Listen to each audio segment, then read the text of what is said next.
What's up, guys? I got something really cool in store for you guys in today's video. Today I'm gonna be working on a 1JZ S14 that roll up to the shop. This build is gonna go from like a bone stock 1JZ GTE non-BVTI twin turbo, stock little turbos. So we're gonna upgrade that to a really good turbo. So this car came to the shop already swapped. It's not the best swap ever, but we're gonna take care of this. We're gonna make this car a one-of-a-kind car. This car rolled up to the shop, bone stock. Oh my god.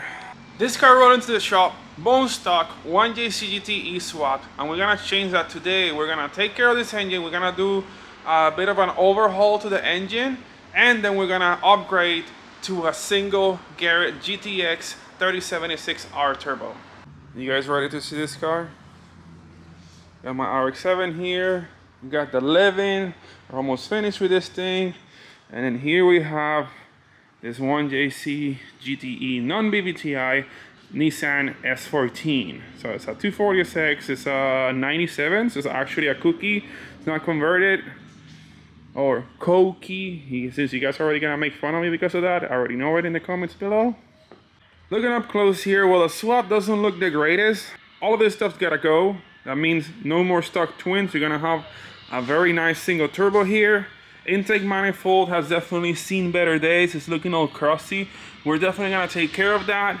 The car currently has a misfire. I don't know which cylinder yet, so I haven't diagnosed that, which I should probably do before taking the engine apart. And then we're gonna get rid of a bunch of stuff here, especially all this like ugly stock Soarer wiring harness that looks pretty hideous over here. We're gonna clean all that up too. If we come over to the side of the car, you'll notice this car has some white wheels with quite rusty lug nuts. So we're gonna take care of that too. We're gonna powder coat the wheels. We're gonna get some new lug nuts for this thing, so it's gonna look crisp. And the rest of the car is actually in pretty good shape. I want to show you guys just how many parts we're going to be using on this car, that everything is top notch, from the turbo to the sensors to all the components used in this, and especially the wiring harness.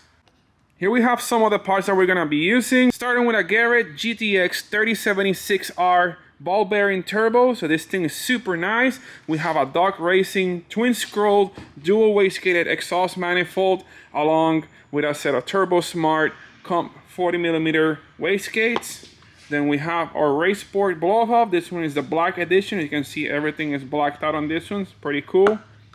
We have our nice billet timing tensioner, along with a Gates Racing timing belt. We have OEM crank bolt. Of course, every time you take this thing off, it's recommended to put a new bolt on it. We have some good copper hardware for the turbo manifold. We have a brand new OEM Toyota oil pump. We have a brand new OEM Toyota water pump, along with a full gasket set for this engine. We have a radium fuel rail. We have Ditchworks 1200cc injectors, Ditchworks DW400 fuel pump. We have our fuel filter. This one is 110mm. And then we have, of course, our FPR 1000 fuel pressure regulator. On the back here, we have a bunch of vibrant fabrication components, along with some braided hose, stainless steel piping. I have a box full of fittings and everything that we need to fabricate everything and plumb the whole thing on the car. Then last but not least, we have our Wiring Specialties S14 to 1JZ GTE non-BVTI wiring harness to be used with a HALTECH Elite 2000 ECU. We have a HALTECH dash for this, so we're gonna be using the IC7. We have HALTECH wideband controller, flex fuel sensor, the hood for the IC7 display. We have flex fuel fittings, so you gotta wire. This allows you to plumb everything the right way. We have our 150 psi oil pressure sensor, boost control solenoid from HALTECH, and of course the brand new 1810PT air intake temperature sensor. With all of these parts, we're gonna be able to transform this S14 into a very reliable and powerful 1JZ powered drift car or show car or street car, whatever you want to do with it. So we're gonna have to remove this engine in order to be able to rebuild the whole thing, since I have to remove the stock twin turbos, I have to remove the valve covers, intake manifold, and I also have to replace the water pump and oil pump on this engine, so the whole thing is gonna have to come out for a complete overhaul. We might even paint the engine bay on this thing since it's looking pretty crusty. We need to make sure that engine bay is gonna match how nice the engine is gonna look like.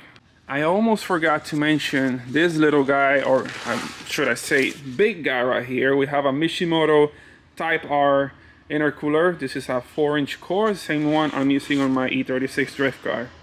And underneath the fuel rail we have a Clutch Masters FX500 single disc clutch kit for this car. Marco came over to the shop and I guess he wants the sauce. Oh shit!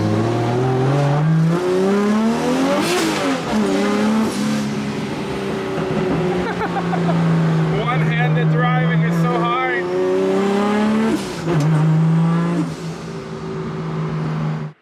Alright guys, back at the shop. I'm standing underneath the S14 and as you notice, the oil pan has definitely seen better days. This thing is all dented in, so I am going to have to remove the oil pan and straighten it out. The oil pickup tube has to be pressed against the oil pan bottom. The problem with that is it's like trying to drink soda and you're pressing the straw against the bottom of the cup. You need to allow a little gap in order to be able to suck the fluid through. Same thing with the oil pan. There's a straw, in this case the oil pickup tube, and that picks up oil and flows it through the whole engine. But if you have this, then you're gonna start for fluid. So you're gonna have like really bad oil pressure, potentially damaging the engine. The rest of the car looks pretty straight. The frame rails have definitely seen better days, but the exhaust has pretty good fitment, so we don't have to mess with that too much. The drive shaft is definitely gonna have to be remade since the drive shaft that's in it now seems a little bit way too short, so that's definitely no go. This car already has a front mount intercooler, but we're gonna replace this with a 4-inch core Mishimoto Type R intercooler, and we're definitely gonna be making some new intercooler piping for this as well. Tomorrow morning I'm taking the wheels off. I'm gonna take these to get powder coated. I moved the wheels on the S14 and brought them over to Jonathan, which is over there at the powder coating place, but I'm also at Center for the Machine and Speed, which I'm gonna drop off another 2JZ that I'm building at the shop, which is right here. Block's gonna get surfaced, it's gonna get bored 20 over, it's gonna get the whole rotating assembly fully balanced and everything. I degrease and clean the block a little bit, that way I don't like bringing oily stuff to the machine shop. It's like almost like disrespectful to bring a grimy engine in here. So I clean it up so the guys don't dirty up their hands taking care of it. I clean up the crankshaft, is right here. Got the wheels, which are no longer gonna look like this flat white color. Then in here, I got a set of brand new bicycle pistons. We got a fluid damper. We have an aluminum flywheel. I have the rods there.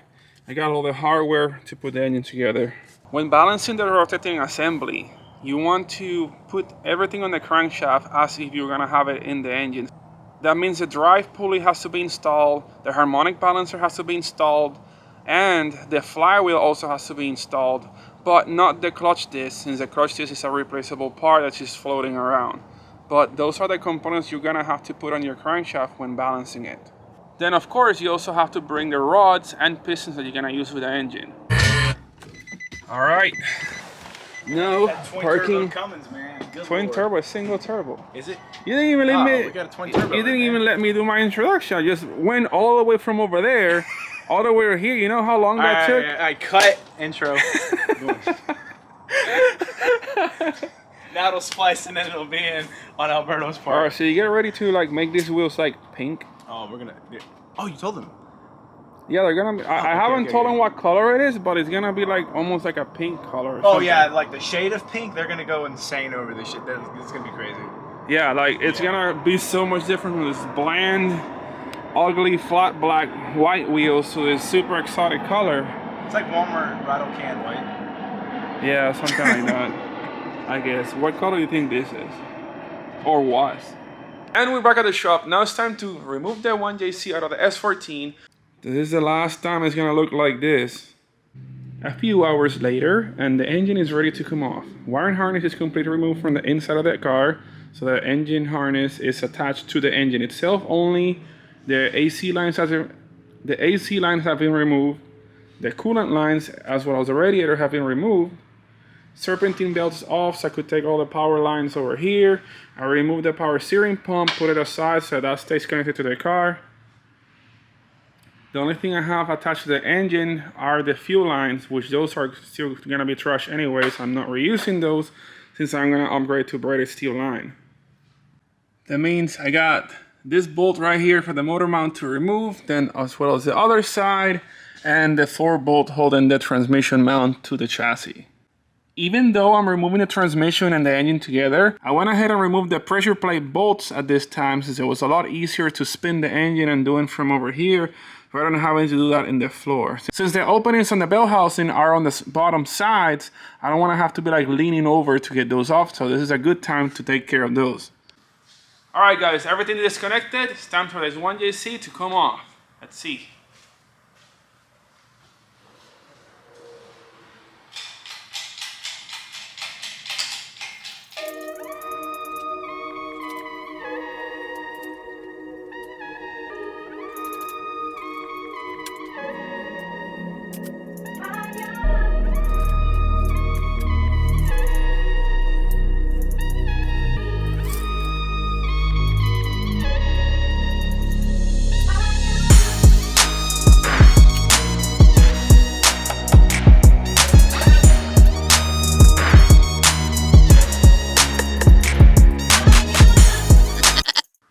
What better time for the camera to run out of battery than right when I'm almost finished pulling the engine out. But the engine's off, as you can see, it's finally out of the car.